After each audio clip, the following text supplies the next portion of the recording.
I was 21 years old here in Vegas, and I had to build a business. So my training was door knocking, cold calling. So I was really used to hitting the pavement and making contacts. I didn't know any other way to do it. And there wasn't really, even Google Maps wasn't around in 06, 07 really. So I didn't really know how to build a business from marketing any other way. So I smiled and dialed. So what I really hit the phones hard for a good decade. And I dialed for years and years and built up, sourced probably 90 deals to those guys. And it ended up working out. Are you about to start a podcast or producing a podcast and tired of doing the editing yourself? We have produced over 1,000 daily shows, and the production team that I've created, they're now available to produce shows for you as well. We can do as little or as much as you need, from finding and communicating with guests, preparing introductions, to editing the audio and video. You will sound better, have a more professional presence, and be able to spend your time doing other valuable tasks on your business. Let me know you're interested by emailing me directly at whitney@lifebridgecapital.com. Our guest today quit college and was out trying to make it happen at 21. He said he looked like, I think he said like a 16-year-old, but he was out, he was hustling. I mean, he was door knocking, cold calling. He called it smiling and dialing. He found a way to build a business, right? And he jumped in, and you're going to hear some steps that no matter where you're at in your career path or age, you could do the same thing to make it happen. Didn't come easy. He was hustling. I mean, he was making it happen. I appreciate just him being real about it, but he also is telling you how to have your competitive edge. And he's going to elaborate on that. He even wrote a book about it that I know is going to encourage you and help you think about, man, what is that thing that I am best at? And you're going to hear more. But his name, Jeremiah Boucher. He's built a world-class team, an amazing professional network, and a portfolio of over $150 million in self-storage, mobile home parks, and industrial properties. For the first few years, he made almost no money in real estate. Some years he made under $10,000, barely scraping by. But he stuck to it no matter what. His dream of financial freedom, love of learning, improving himself every year, reinvesting in himself, and giving back to the people around him is what helped him push through the punches that the real estate game of life threw at him to get where he is at now.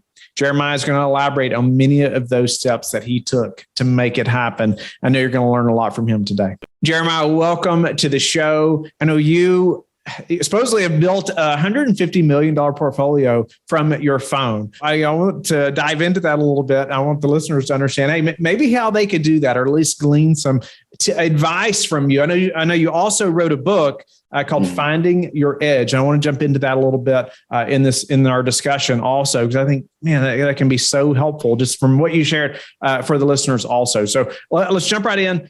Tell us about this $150 million portfolio and how you built it from your phone. Hey, thanks, Whitney. Yeah, so I started in real estate about 15 years ago in commercial real estate. I jumped right into manufactured housing. So mobile home parks, they're quite popular right now. I think if you can look at a lot of the investment groups out there. And I really like the asset class before they were as popular as they are. And I think we're over 200 million now in assets. So what I meant by that is on my phone is I used to be a realtor out of college. I got kicked out of, well, I didn't get kicked. I quit college and I jumped into real estate, and I looked like I was about 13 years old. I was 21 years old here in Vegas, and I had to build a business. So my training was door knocking, cold calling. I actually worked for a home security company before that. So I was really used to, hitting the pavement and making contacts, and an old school trainer, Mike Ferry, said, contacts are contracts. So I didn't know any other way to do it. And there wasn't really, even Google Maps wasn't around in 06, 07 really. So I didn't really know how to build a business from marketing any other way. So I smiled and dialed. So what I really hit the phones hard for a good decade, and got hooked up with some guys that built a huge real estate fund around manufactured housing. And I helped them grow that. So I found some guys at Frank and Dave Rolfe, some of these original, mobile home park educators, And I was in my mid-20s. I said, what can I do to build the business and grow? And what do I do here to actually get into it? And they said, go find a deal. So they said, this is our education course. These are the deals we want. And I said, all right. So I bought the list and I dialed for years and years and built up, sourced probably 90 deals to those guys. And it ended up working out. I broke off on my own in 2015, 2016, but I was purely, sourcing deals, referrals, learning each part of the business by joint venturing a little bit with those guys, but it was all on contacts. Interesting. I appreciate your drive though, and you didn't mention that there, but you had a drive there that most 21-year-olds don't typically have, right? I don't see often enough, and at 21 but you were willing to, you started door knocking, cold calling, you smiled and dialed, you called it, sourced 90 deals. that doesn't happen by just 90 phone calls, right? What gave you that drive though, then at a very young age to push yourself like that? I don't know, probably my father, my parents, they thought I was crazy. My mom has an education background. My dad has a business, a paving company. My grandfather had a flower shop in New England. So I always emulated my parent, the male figures, where I wanted to own my own business. And, I tried working with him and trying to build his paving company, and we butt heads a little bit. So I think a part of me was like, that chip on my shoulder, whereas I'm going to make it on my own. I don't care what it takes. And real estate, for some reason, clicked, right? It's just like your listeners probably, you control your destiny. I have full control. I have my future in my hands. And no one can shape that. I'm a big exercise guy. So I love, every time when I was a kid, I really was a fanatic at exercising because, I knew the one thing in my life that was constant is I could go out and go work hard and feel good about my body and take control of it. And nobody else could influence that no matter what's going on. And when I was broke, I was sleeping on a couch, my buddy's couch. No girl wanted to date me. I had nothing. I had no money at all. I say it in the book, but that was one thing that always got me right back into at least I got control of this, and I take pride in that. So I don't know. I took it and just emulated it and took it to the business world where, okay, just like exercise, and I can grab the phone. One thing, everything else is chaotic. I got no money in the bank. At least I can do something right now to build a business, and that's the one thing I did. No doubt. I appreciate you speaking about, the drive that you had, and probably maybe it was just because of a chip on your shoulder. I'm not sure, but and it sounds like too, you saw some of that entrepreneurship in your father as well, and business and those things, and you wanted to go create something, and you did. You had that drive. Well, and what I appreciated too is that you jumped in, you educated yourself, you found guys that were way ahead of you as well. Right. Mm-hmm. You kind of made your way under their wing a little bit. Right. And learn from them and work for them. Sending them, source 90 deals. You learned a lot by doing that. No doubt about it. Right. And by being with those guys. And then speak to, though, how long was that time period before you said, you know what, I can go do this on my own? In the beginning, I thought I always wanted to do it on my own. So I thought I could do this on my own. The problem was, for about a year or two, I didn't make any money. So I was realizing the fact that, I'm going to have to add value to other people in order for me to generate enough capital or enough expertise to go create something for myself. What was good about that partnership is after a year or two, Dave allowed me to get in and participate in the deals, reinvest back in there and get hands-on with operations, and hiring, and, at CapEx projects. So it was a nice segue into learning the business where I could actually participate in and being a partner as I was continuing to source deals, but I didn't have to have a full infrastructure to be able to operate, raise capital. Be always the guarantor on the debt. So I was able to ride with him for a while and really learn slowly over time all the different aspects of the business. And looking back, I didn't even know what I didn't know, right? So it was really important that I was able to JV on those deals, but not be the lead sponsor. And then that gave me the confidence, but not even confidence, more the expertise over time to actually do it on my own. Yeah, that's incredible. So then you said, you know what, I'm going to go do it on my own. How did you find the first deal then? Was it the cold calling and the door knocking, just the same way you've been doing it? And how has that changed, even to now? I look back at those deals and I'm like, wow, I would never do those again. I mean, they were so bad. They weren't losers per se. I mean, they were successful, but maybe it was just because I was playing in my comfort zone. And there's nothing wrong with that in the beginning, right? Because it was such a leap for me. But these were pretty small markets in suburban, really rural suburban areas. They were smaller assets under $500,000. They were troubled. They were rough. They were lower income communities, but I was able to get in because the owners were mismanaging them. There wasn't a lot of buyers out there. I was able to either get owner financing or put creative structures of either a master lease or just getting it at a good price. So these assets, they took a lot of hand holding and they were heavy lifts. And looking back, I wouldn't want to do them today, but it really helped me get in light, and it helped me get into an asset that was cash flowing. But now I really look at an investment completely different, where what is the effort and energy involved? I mean, what is pardon my French, but pain in the ass factor of the actual cap rate or the income generated? And there was it was like working a job to generate that income versus having something that's a little more stabilized or more quality in the asset. And how are you sourcing deals now? In the current market that we're in and with your experience in sourcing deals like you have, what are you doing now to source deals? Yeah, like I said in the book there, it's always a relationship game at the end of the day, right? I mean, I enjoy spreadsheets to a degree, like everyone on here, right? The model is really what we live and die by. But at the end of the day, the inputs are really, driven by relationships. So the one thing that I really thought was important for me is doing the, now 15 plus years of prospecting and calling and with my staff. I mean, we have a full staff of guys that are calling, guys and gals. So we still are sourcing off market deals and focusing more on self-storage than on manufactured housing.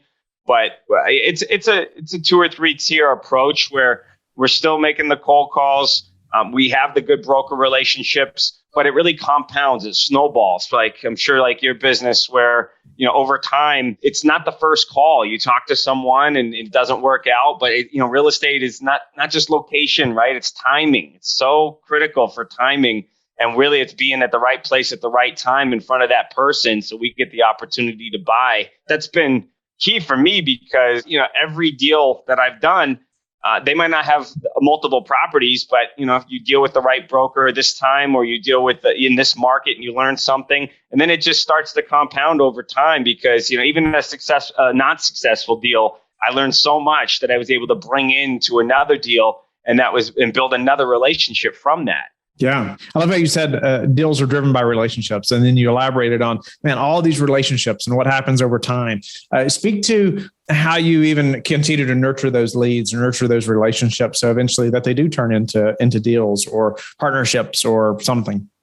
Yeah. And that's critical to do that. And the way I have to consciously block out portions of the schedule because as you got a big portfolio and you get so many different things coming at you, right? I mean, in terms of what debt am I getting, operations, and then we're doing ground up construction, and there's a million things around me that I'm it's trying to take my attention away. I don't even want to look at checking my email for the first 2 hours of the day because the connection really comes by. It's not driven through tech or some checkbox of achieving a task. It's really getting out there and making the contact and connecting with that person. So ideally, I love still the phone. I mean, that's where I want to connect over the phone. But I do the mailers. I think mailing a piece in the mail to the right list. I mean, for your audience, cultivating a list, and this is with any database, right? Is you have to build that database to the proper people that you're going to want to work with. So you got to filter it out. This has been a big filtering process for the last 15 years. There's assets that I have no business talking to or working on because they're too small. They're in markets I'm no longer interested in. They or a corporation or a big company already owns them. I don't need to be talking to those, but I do if I filter that list and I'm able to continually just contact people on that list, day by day, month by month consistency, right? Definitely consistency. Then even if I don't do the deal with them, what's been surprising is a lot of them have reinvested, right, in my funds where they sold and they said at the end of the day, they really didn't have any good alternative to get into it with investing. And that's been a great source where you never know what that relationship is going to bring. Speak to your book a little bit. I know the title's Finding Your Edge. What pushed you to write a book like that and give us, what are we going to learn in that book and how's it going to help? Yeah, it's a brutal process. So I actually did write it. I mean, we had an editor and they cut out about 2/3 of it. But yeah, I think at the end of the day, what pushed me to write it was I felt like, through this 20-year journey of building something from nothing, I felt there was something interesting about it, especially with how much interest there is around real estate and how the evolution of the business has occurred, where a lot of people, that's why I like your show, because at the end of the day, you can have nothing, and through syndication and through a good business model and through hard work, you can build up a large company around you and a lot of wealth, and wealth that I believe is generational, where you're not at the whims of the market that goes up and down. I mean, you have real solid, tangible assets. And I pivoted and went into alternative assets with mobile home parks and self-storage, where even through recessions, you're going to be able to, I believe, withstand all these, any type of economic climate. So with these lessons learned and some of the stories, they were something that I believe, like anyone that wants to be in the business, there's some essential things that you got to focus on. And if you don't, then you're just kind of floundering out there, because there's so much information, right? There's so many podcasts, so many books, that it's like, what are the key things that you can keep coming back to so that you're staying on track and you're going to actually accomplish what you want to accomplish, instead of the shiny object syndrome where you're always grabbing the next best thing that's out there. So some of the lessons where, like you have to find your value in the deal. Like the whole premise of the book is your edge. What's your competitive edge? Like, what is the thing? Like, everyone in real estate has the opportunity to have an edge. So you yourself know the Virginia market much better than me. And you'll know the trends. So you have an edge in that marketplace, and then if you know an asset class better, like I knew manufactured housing better than a lot of people, because I knew all the little nuances of all the capex that was needed and the eviction laws and the trouble, like where the size of the deal needed to be for it to pencil out. So for me, it was being hyper focused on what are the things that I can learn and I can really be the expert on, and then be really out there, exploiting the thing that I'm great at or I'm getting good at, and then I'm able to have an advantage in the market. Instead of being out there, I was a house flipper like everybody else in Las Vegas in 2003, 4, 5, and it wasn't hard. People were buying brand new homes, waiting in line at the KB development. They would close on the brand new home and then sell it for $100,000 more. But that's you're just another guy that once the market shifts, you have no advantage in the market. So when I got slammed and lost a few homes in foreclosure, that was just a slap in the face for me. It's like, you had no edge in the marketplace. Everybody's a realtor here. Everybody was flipping homes. So I thought, this at the time when people were asking me, why are you buying mobile home parks? It's like, well, it's a great business model, and I really think it's going to be successful. And then fast forward 10, 15 years, and I was way ahead of the curve, and it worked. How do you scale that? I completely understand or agree about what is your edge and what's going to help you to get that deal? Is it that relationship? Is it the knowledge of the market, the asset class? There's going to be something, right? Or you hope. You need to figure out what that is. And, you need to create that skill set. But how have you scaled that as well? I guess, as you move into other markets, you can't be an expert in every market, right? That potentially you want to go into. So how have you done that? Yeah, it's such a good question. So over time, I had a macro view where it was really finding mobile home parks that were owned by a mom and pop that were over a certain size, 50 or more pads. And that changed. So I couldn't scale that. It was hard trying to duplicate a successful pattern all over the country. And I'm not saying you can't do it, but for me, I looked at the storage industry and I said, wow, there's a lot less moving parts here where I'm renting small warehouses. It's a pretty homogeneous box where, there's not a lot of differences to your storage units. That's a 10 by 10 to 10 by 10 for the most part. So I looked at that and I liked the economics of that business, where I also gravitated more to where I'm originally from in New England, where I saw that the rents were high. I saw that there was an undersupply and lack of competition.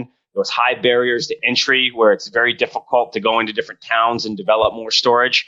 So I started to sell off my mobile home parks, and actually, just like we talked about earlier, with you doing deals and relationships, I made a strategic partnership with a woman where I bought her mother's storage, and she was an engineer, and she was a very, very operationally driven. And I hate operations. I mean, I love owning a business, but I'm not the continual operating guy, So I brought her in as a partner, and that was really important because now I could really help lean on somebody that could continually manage the day-to-day processes of having all these different tenants. So, and not to get too far down the rabbit hole, but I brought in another partner that I grew up with as a kid who had construction experience, 5 years ago. So at that time I learned, okay, I'm going to have to bring on really key people, right? A players that are going to help build my team, and people that it didn't happen overnight. I mean, it wasn't like be my partner. It was more,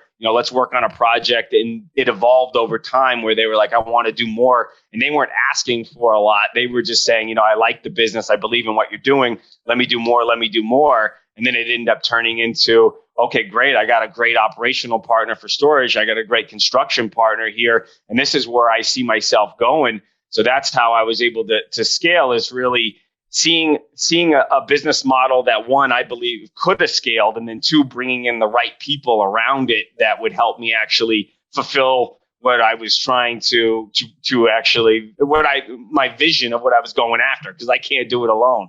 All right, Jeremiah, we are going to transition to a few final questions, and just give us, just a 30 seconds response or so. I want to pull some of these things out of you that I know it's going to help the listeners as well. But what's your best source for meeting new investors right now? It's funny. I was watching one of your podcasts in the past, and still, it's been going to conferences.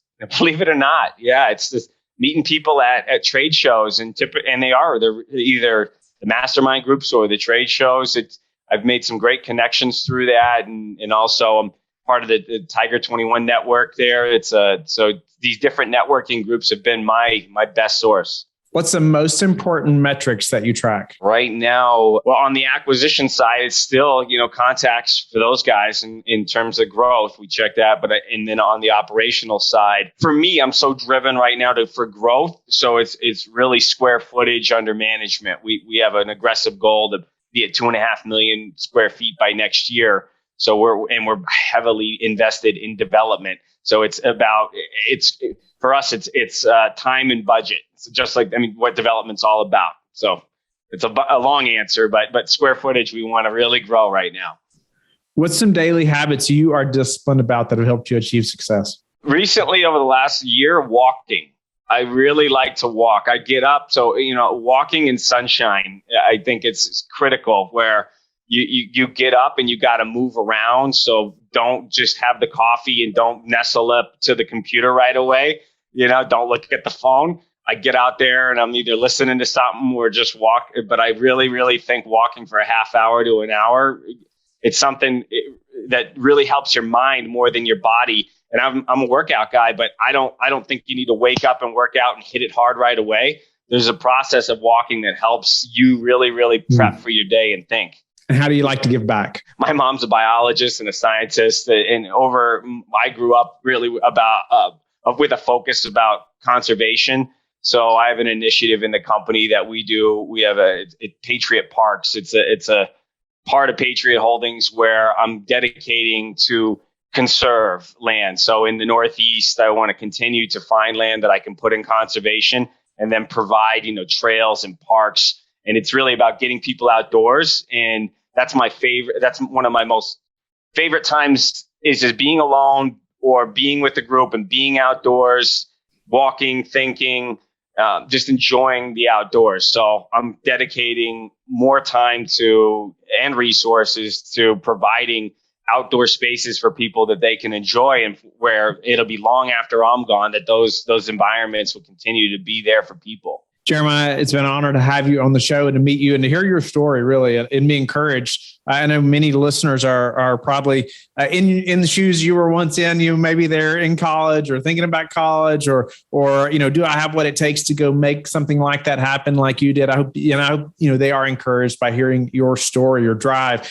and even the book you wrote as well. I hope the listeners will check that out, Finding Your Edge, and I just think you speak to that well as you're finding deals and building those relationships. And man, what is your edge? And how are you honing that in and increasing the ability right in your market or in your asset class or whatever it may be? And eventually your team, right? As your team scales. And so grateful for your time. Tell the listeners how they can get in touch with you and learn more about you. Sure. My company's called Patriot Holdings, so patriotholdings.com. Our storage brand's called All Purpose Storage. And my personal website, jeremiahboucher.com, and you'll find the book, Finding Your Edge, How to Win at the Game of Commercial Real Estate. It's on Amazon. It's only $10. So I'd love people reach out or just check out the book, and I hope you get something out of it. Thank you for being a loyal listener of the show. Please subscribe and share it with your friends. We want to help you become the passive investor you've always wanted to become, but also the operator you've always wanted to become. We want to be the number one resource for your real estate investing journey. But go to lifebridgecapital.com where you can start investing in real estate today.